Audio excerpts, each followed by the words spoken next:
Hey everybody, this is John from droiddog.com, and in this video I'm going to take a look at the camera software on T-Mobile's G2 by HTC. And I'm going to apologize ahead of time if you can see hair on here that I can't. The light box I use for shooting these videos looks exactly like my cat's old cat house, just a lot bigger, so there's a lot of hair in here. So you can see I was just taking some sample shots with this, which will be included in the post at DroidDog. So if you're watching this at YouTube, click the link down below the video for all of the 720p video samples and photo samples. So if you're not familiar with the latest Android camera software, here it is. Looks a lot like the older software, but we have these menus with cool animations. I'll open and close them for you so you can see how they pop open when you move to the next one, unless you just go from one to the other, then they stay open. So up at the top, you have your focus mode, auto or infinity.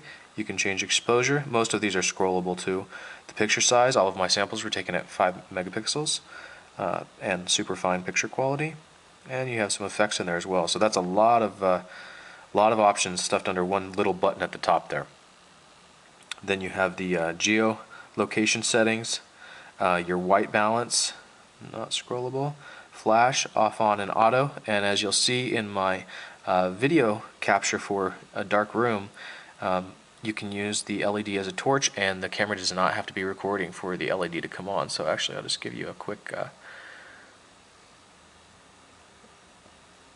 sample of that. So you can see the flash is on and I'm not recording. Some phones it doesn't come on until after you hit the record button, so I think that's a handy feature.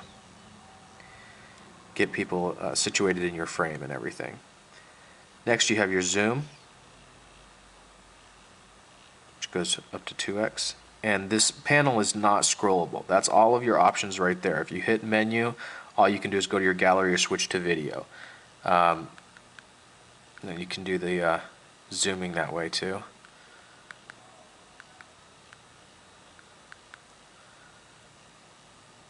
And if I switch over to movie, obviously up in the top you always have the gallery link. With if you're in video, it's to movies. If you're in pictures, it's to still photos.